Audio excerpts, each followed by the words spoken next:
इसी सदन में पंडित नेहरू का at the stroke of midnight की गूंज हम सबको प्रेरित करती रहेगी। और इसी सदन में अटल जी ने कहा था, वो शब्द आज भी गूंज रहे हैं इस सदन में, सरकारें आएगी जाएगी, पार्टियां बनेगी बिगड़ेगी, लेकिन ये देश रहना चाहिए।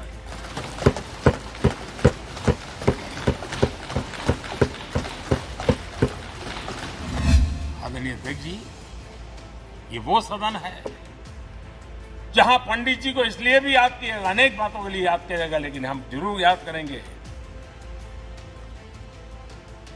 इसी सदन में पंडित नेहरू का at the stroke of midnight की गूंज हम सबको प्रेरित करती रहेगी। और इसी सदन में अटल जी ने कहा था, वो शब्द आज भी गूंज रहे हैं इस सदन में, सरकारें आएगी जाएगी, पार्टियां बनेगी बिगड़ेगी, लेकिन ये देश रहना चाहिए।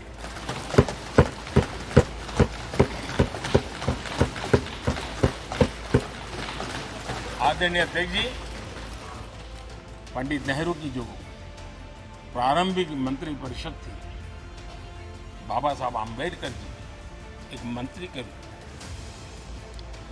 दुनिया की बेस्ट प्रैक्टिसेस भारत में लाने पर बहुत जोर दिया करते थे। फैक्ट्री कानून में अंतर्राष्ट्रीय सुझावों को शामिल करने पर बाबा साहब सर्वाधिक आग्रही रहे और उसका परिणाम आज देश को लाभ मिल रहा है। बाबा साहब आम्बेडकर ने देश को नेहरू जी की सरकार में वाटर पॉलिसी दी थी और उस वाटर पॉलिसी बनाने में बाबा साहब आम्बेडकर की बहुत बड़ी भूमिका रही थी। आदरणीय अध्यक्ष जी, हम ये जानते हैं कि भारत में बाबा साहब आम्बेडकर एक बात हमेशा कहते थे कि भारत में सामाजिक न्याय के लिए भारत का औद्योगिकरण होना बहुत जरूरी है, क्योंकि देश के दलित पिछड़ों के पास जमीन ही नहीं है, वो क्या करेगा? औद्योगिकरण होना चाहिए।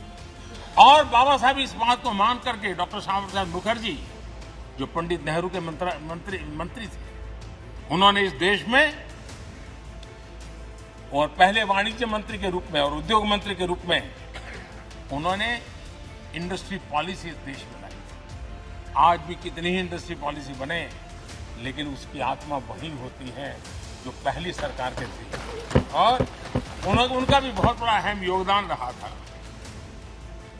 आदरणीय अध्यक्ष जी, लाल बहादुर शास्त्री जी ने 65 के युद्ध में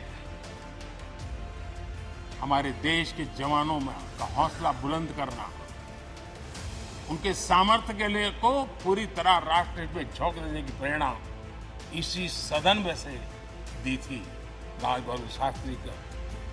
और यहीं पर उन्होंने ग्रीन रिवॉल्यूशन के लिए एक मजबूत नींव लाल बहादुर शास्त्री जी ने रखी थी। आदरणीय अध्यक्ष जी, बांग्लादेश की मुक्ति का आंदोलन और उसका समर्थन भी इसी सदन ने इंदिरा गांधी के नेतृत्व में किया था।